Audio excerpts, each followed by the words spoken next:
Hi there mga beloved kong soulmates, kamusta po kayong lahat? Nandito mo po yung lingkod Rezo Tarot Channel para bigyan kayo ng isang soulful and meaningful tarot reading dito lamang po sa inyong lagi ng pangan. Sinusubaybay na pinakamahal na Rezo Tarot Channel. Mega shoutout po sa lahat ng ating mga soulmates sa buong Pilipinas at sa buong mundo na lagi nakabang at nanonood. Maraming salamat po sa inyong walang sawang tiwala, suporta at pagmamahal. Sige po ang ating pong reading ngayon ay reading para sa buwan ng February 2026. Alamin natin ang kapalaran. Ano bang mga ganap na maaring nating makita para sa ating mga pinakamalan na sa sign ng Libra, okay? Libra, Sun, Moon, Rising, Venus, para sa inyo to.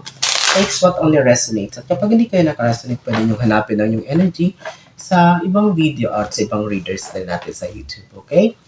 I hope and I pray na sa mabuti kayong kalagayan. You're healthy, you're safe, and of course, you're happy. Sige, Libra, Sun, Moon, Rising, Venus. Isang shuffle pa at hindi na natin patagalin pa. Kunin na natin ang iyong 10 baraha. Kapag bago po kayo sa ating channel, huwag niyo pong kalimutan na mag-subscribe, mag-comment, and i-like and share na rin po ang ating mga videos. Sige, Spirit Universe, Spirit Guides, Angels, Ancestors, bigyan niyo po kami pakita, balik natin ng 10 baraha para sa February 2026 reading ng aming mga pinakamahal na soulmates na Libra. Okay, Libra, this is for you. 1, 2. So we have 2 cards already. 1 pa, Spirit Universe, Spirit Guides, Angels, Ancestors. 8 cards please for Libra. Yun. Pag ganito po, ay pinabalik natin. So, ang mga nakakaublang or yung tumatalsik. So, still, we have 3, 7 more. And, again, kapag bago po kayo sa ating channel and maybe you're wondering bakit ganito po ako mag-shuffle, just focus sa reading po. And ganyan lang po talaga ako mag-shuffle, but dyan po tayo nakakakuha ng magagandang cards, okay?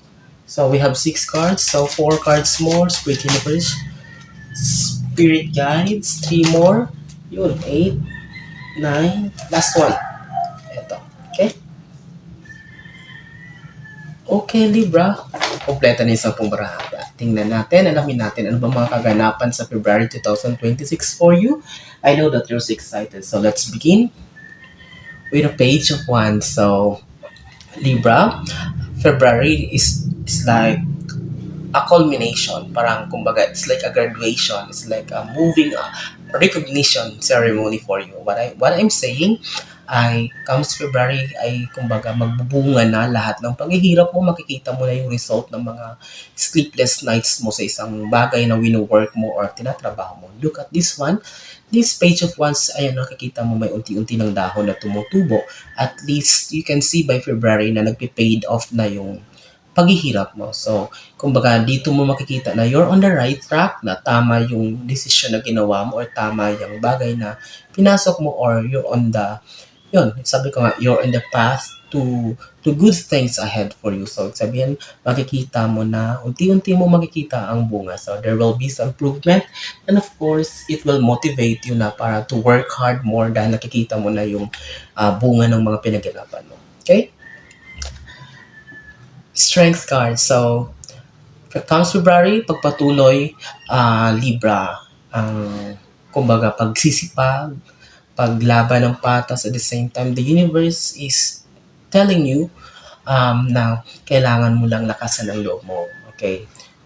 It's normal that there will be a lot of confusions, frustrations, and disappointments in life. But if this is strength card, you need to carry on. Ganyan talaga. Kasi kung hihina-hina or parang kumbaga, what is this? What I'm saying? So, kumbaga, um, kung sa buhay parang lalamya-lamya ka, ay nako, may iiwan ka. So, this is strength card. The universe is telling you that you need to carry on. Kailangan mong patuloy. The universe is in your back. Tutulungan ka niya. The universe will be giving you the strength para magpatuloy sa buhay at wala ka dapat katakutan. You don't need to worry because you're nasa tamang landas ka tinatahak. So, you just, maybe everything is uncertain pa ngayon. Hindi mo pa masyado nakikita ang mga signs or kung ano man. You have questions on your mind. But I am telling you with this card, especially with the page of wands, that everything will make sense later on para sa iyo, Libra. Okay? Then, Seven of Pentacles, so comes February, there will be a slow, as like a gradual improvement in terms of finances. May unti-unting pagbangon, may unti-unting kumbaga kagaanan, kaluwagan sa in terms sa papasok ng pera para sa'yo. It seems that for the past months or the past years, hindi naging maganda ang takbo ng finances mo, Libra. And although meron naman, may pinagkukunan, may source naman, but still hindi sapat or parang hindi mo na ma-maximize kung saan mo talaga ito gagamitin. But last February, it will be a very good month for you in terms of finances or money. So, there will be shared resources, maaring manggagaling din to sa iba't ibang tao or maybe some friends or relatives na is either it will also comes up from bonds or payments sa trabaho. So expect that by February, financial situation will improve for you. So Knight of Wands, this is Knight of Swords, sorry. Um, Pang-apat is the Knight of Swords. So Council Barry, baka maka-encounter ka daw, Libra, ng parang, what is this, confrontation, parang sagutan, o may mga tao na mag-uudyok sa'yo para to test, to test yourself to the limit. Baka mamaya mapatulan mo ito.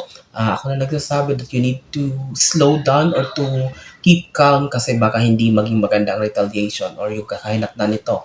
So this Knight of Swords comes February, may mga taong susubukin yung pasensya. So at least alam mo na ngayon kung ano ang gagawin. So you don't need to, kahit siguro masakit or hindi maganda, but you need to stay calm or maaring maging mahinahon at huwag magre-react ng hindi maganda or huwag magre-react ng kumbaga maggagante. It's because sabi ko nga this year the emotions of people are very heightened this fire horse. So mahirap na kung both sides ay pareho mainit ang ulo, baka hindi natin alam kung saan humantong ang sitwasyon, Libra. Okay? So, fifth card, Moon. So, February, kaya nga sinasabi ko sa iyo, kailangan, because Moon, it deals with our emotions. So, ibig sabihin, Libra, comes February, magiging heightened ang emotions mo.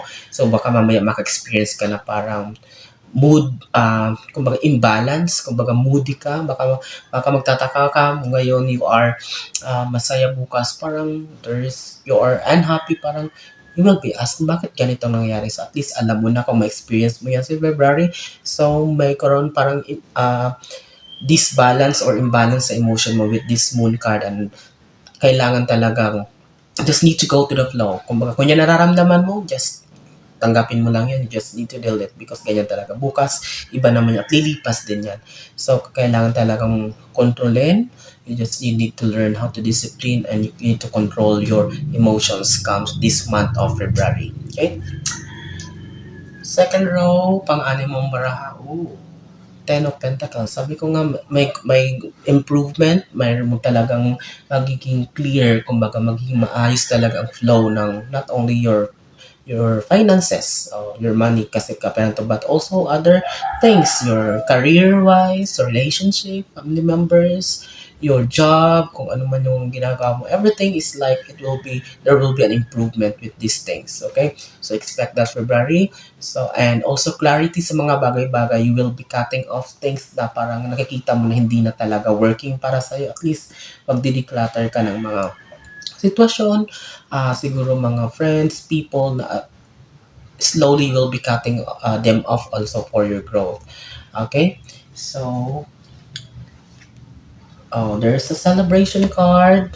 Comes February. I can see her, Libra. There will be a big celebration for you.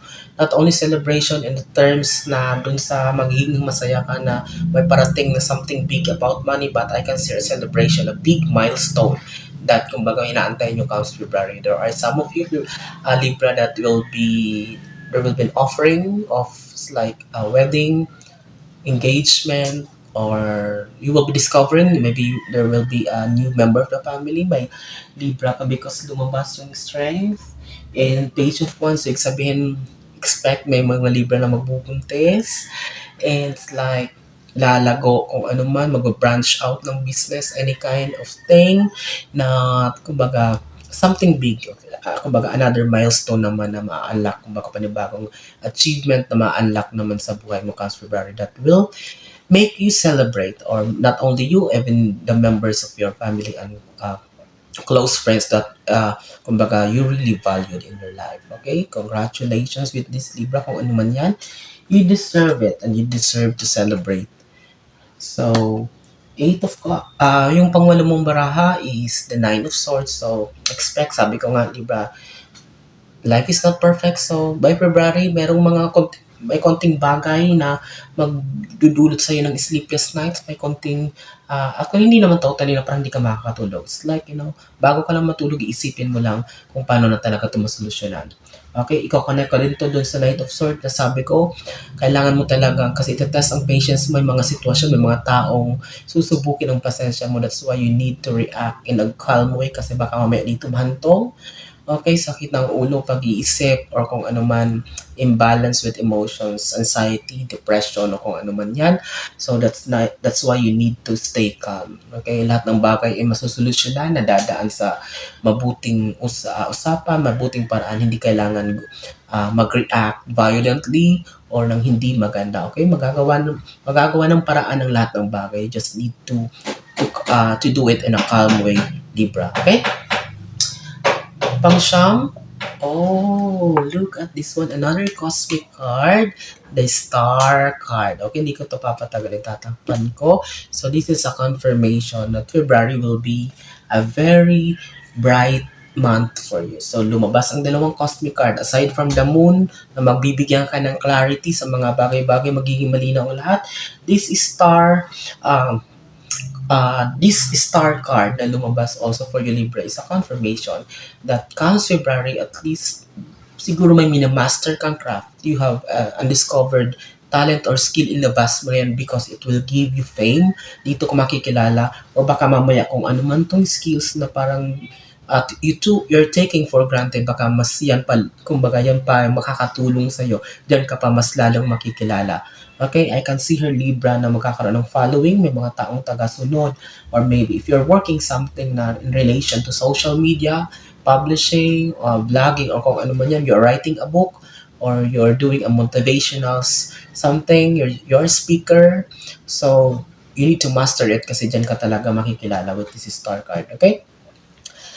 10th and last card for your February 2026 reading, Libra, is Two of Swords. So, magkatapat sila ng moon. So, expect by February, you will be doing a big decision in your life. So, but sasabihin ko sa'yo na magiging easy ang lahat para sa'yo because sabi ko, here comes the moon, magkatapat pa sila, bibigyan ka ni universe ng clarity. Hindi ka maguguluhan ng isip, hindi ka mahihirapan. Kung ano man yung decision na gagawin mo, it will be for your good, and kumbaga magtatagumpayan because there will be clarity.